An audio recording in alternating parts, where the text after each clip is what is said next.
नमस्कार दोस्तों, कैसे हैं आप सब। स्वागत है आप सभी का आपके अपने YouTube चैनल पर।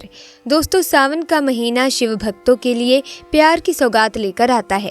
शिव भक्त बड़ी जोरों शोरों के साथ सावन के महीने का बड़ी ही बेसब्री से इंतजार करते हैं। सावन में भगवान शिव धरती पर आकर अपने हर भक्त के घर में वास करते हैं और उनकी सच्ची भक्ति से उन्हें धन धान्य करते हैं। सावन का हर एक दिन बहुत ही शुभ माना जाता है। हर दिन पवित्र होता है, हर दिन भगवान शिव की पूजा की जाती है। इसी के साथ दोस्तों आपको बता दें कि सावन का महीना 4 जुलाई 2023 मंगलवार से शुरू हो गया है। सावन के पहले दिन इस साल का पहला मंगला गौरी व्रत भी है, जो माता पार्वती को समर्पित है। सावन के पूरे महीने शिव की आराधना श्रेष्ठ मानी जाती है। सावन सोमवार के दिन व्रत रखते हुए भगवान शिव की पूजा अर्चना करने से विशेष लाभ प्राप्त होता है। तो चलिए दोस्तों, थोड़ा विस्तार से जान लेते हैं कि सावन 2023 कब से कब तक रहेगा। साल 2023 में सावन का महीना 4 जुलाई से 31 अगस्त 2023 तक चलेगा। इस बार सावन 59 दिनों का है, क्योंकि इस दौरान अधिक मास भी रहेगा। सावन में अधिक मास की शुरुआत 18 जुलाई 2023 से होगी और 16 अगस्त 2023 को इसकी समाप्ति होगी। ऐसे में दोस्तों, शिव भक्तों के लिए सावन बहुत खास होने वाला है। तो आइए जान लेते हैं कि सावन के इस पवित्र महीने में कौन सी गलती नहीं करनी चाहिए, जिससे कि शिव नाराज ना हो। नहीं तो भगवान भोले बाबा आपसे क्रोधित हो सकते हैं, आपका व्रत टूट सकता है। तो चलिए दोस्तों, बिना किसी देरी के जान लेते हैं कि ऐसी कौन सी गलतियां हैं जो सावन मास में नहीं करनी चाहिए। लेकिन उससे पहले अगर आपने अभी तक चैनल को सब्सक्राइब नहीं किया है तो जल्दी से सब्सक्राइब कर लीजिए। दोस्तों, नंबर 1, शास्त्रों में कहा गया है कि व्रतधारी को उधार मांगकर फल आदि नहीं खाना चाहिए। इससे पाप लगता है और व्रत अधूरा रह जाता है। सोमवार का व्रत हो या कोई भी व्रत क्यों ना हो, पड़ोसियों से मांगकर व्रत में फल आदि नहीं खाना चाहिए। व्रत में उधार मांगकर खाने से व्यक्ति का व्रत झूठा हो जाता है। ईश्वर की शरण में आने पर व्यक्ति को झूठ नहीं बोलना चाहिए, कर्ज नहीं लेना चाहिए, चुगली आदि नहीं करनी चाहिए, उधार मांगकर भी खाना नहीं चाहिए। अगर आपको कोई अपनी मर्जी से खाने के लिए व्रत में कुछ देता है तो उसे आप खा सकते हैं, लेकिन व्रत में कम से कम उधार मांगकर फल आदि ना खाएं। इससे पाप लगता है और व्यक्ति की पवित्रता भंग हो जाती है। नंबर 2, सोमवार का व्रत हो या सावन का व्रत, आपको नाशपति नहीं खाना चाहिए।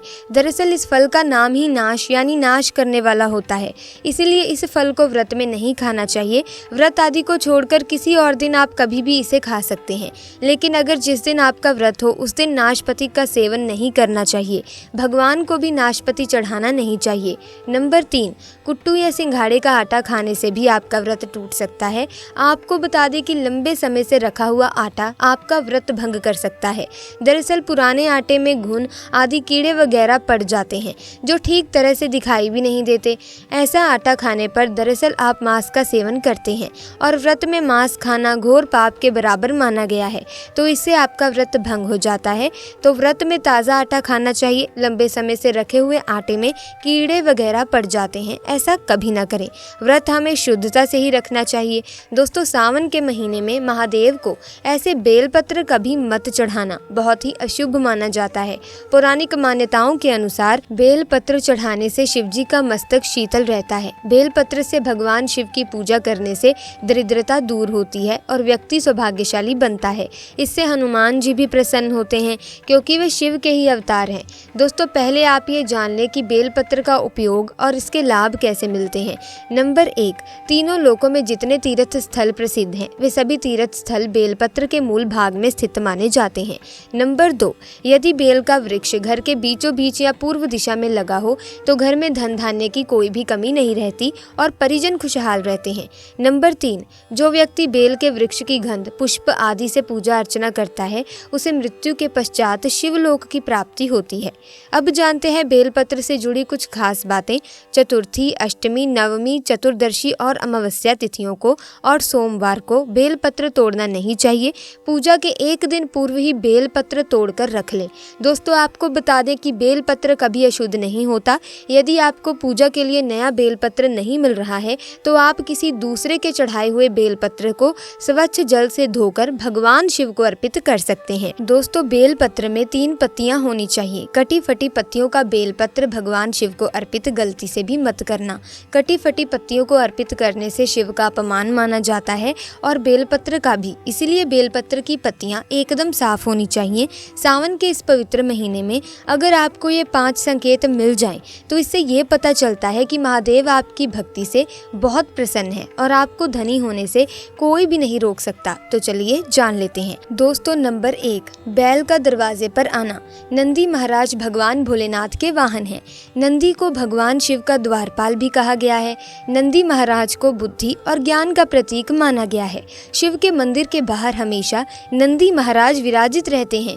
लेकिन अगर सावन के इस पवित्र महीने में अचानक से नंदी महाराज आपके दरवाजे पर आ जाएं और घर की चौखट को सींग मारने लगे, तब आपको समझ लेना चाहिए कि भगवान शिव आपके घर में आने वाले हैं, क्योंकि ये उनके आने का एक संकेत है।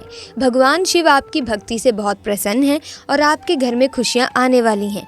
आपको धनी होने से कोई नहीं रोक सकता। लेकिन याद रहे, नंदी महाराज को तिलक लगाकर मीठा भोग जरूर खिलाएं। दोस्तों, नंबर 2, सावन के पवित्र महीने में अचानक से आपके सपनों में अगर शिवलिंग दिखाई दे जाए, अर्थात भगवान शिव दिखाई दे जाए, तो इससे आपको ये समझना चाहिए कि अब आपके जीवन से परेशानियों का अंत जल्द ही हो जाएगा। भगवान शिव आपकी सच्ची आराधना से, भक्ति से बहुत खुश हैं और वो आपके घर में आने वाले हैं। ऐसे में याद रहे, शिव की भक्ति में कोई भी कमी नहीं आनी चाहिए। घर को गंदा मत रखना, क्योंकि आपके घर में भगवान शिव आने वाले हैं। नंबर 3, शास्त्रों के अनुसार माना गया है कि नीलकंठ भगवान शिव का प्रतीक है। अगर आपके घर में सावन के महीने में नीलकंठ छत पर आकर बैठ जाए तो उसे भूल कर भी मत भगाना, क्योंकि ये भगवान शिव का प्रतीक माना गया है। ऐसे में आपको खुश होना चाहिए, क्योंकि भगवान शिव आपकी भक्ति से बहुत खुश हैं। शास्त्रों में बताया गया है कि नीलकंठ अगर मनुष्य के घर पर आकर बैठ जाए तो साक्षात घर में महाशिव के आने के संकेत माने गए हैं। अब आपके बुरे दिन जाने वाले हैं। कहते हैं श्री राम ने इस पक्षी के दर्शन करने के बाद ही रावण पर विजय प्राप्त की थी। दोस्तों, नंबर 4, सावन के पवित्र महीने में अचानक से घर में काला सांप निकल आए तो बहुत ही शुभ माना गया है। इसे बिल्कुल भी ना मारें, ये भगवान शिव के आने के संकेत हैं। जिनकी भक्ति से महादेव प्रसन्न होते हैं, तब महादेव किसी खास अवसर पर ही अपने दर्शन देते हैं। सावन का महीना बहुत ही पवित्र महीना माना गया है। यही वो महीना है जिसमें भगवान शिव धरती पर आते हैं और उसी घर में अपना वास बना लेते हैं जो सच्चा भक्त हो। सपनों में दोस्तों किसी मंदिर में नाग नागिन का जोड़ा देखना बहुत ही शुभ माना गया है। ये घर में शिव के आने के संकेत हैं। अब आपको खुश होने की जरूरत है। दोस्तों, नंबर 5, सावन के शुभ अवसर पर सोमवार के दिन डमरू की आवाज, घंटियों की आवाज अगर सुनाई दे जाए तो ये अत्यंत शुभ माना गया है। इसका दोस्तों अर्थ ये है कि भगवान भोलेनाथ आपसे प्रसन्न हैं और जल्दी आपके घर और जीवन में प्रवेश करने वाले हैं, जिससे आपका आर्थिक संकट दूर होकर जीवन में सुख समृद्धि आने वाली है।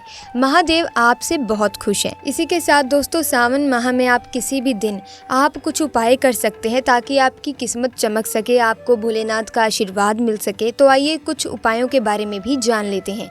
दोस्तों, यदि आपके विवाह में अड़चन आ रही है तो सावन मास में किसी भी दिन शिवलिंग पर केसर मिलाकर दूध चढ़ाएं, जल्द ही विवाह के योग बन सकते हैं। इसी के साथ दोस्तों, सावन मास के किसी भी दिन 21 बिल्व पत्रों पर चंदन से ओम नमः शिवाय लिखकर शिवलिंग पर चढ़ाएं, इससे आपकी इच्छाएं पूरी हो सकती हैं।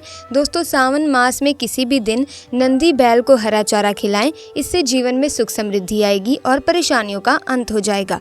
तो इस प्रकार से आप कुछ उपाय सावन मास में कर सकते हैं ताकि आपको शुभ फलों की प्राप्ति हो सके। ऐसे में अगर आप भी भगवान शिव के परम भक्त हैं, भगवान शिव का आशीर्वाद पाना चाहते हैं, तो दोस्तों कमेंट सेक्शन में पूरी श्रद्धा से, सच्चे मन से जरूर लिखेगा हर हर महादेव, ओम नमः शिवाय, ताकि भगवान शिव की कृपा दृष्टि आप पर और आपके परिवार पर सदैव बनी रहे।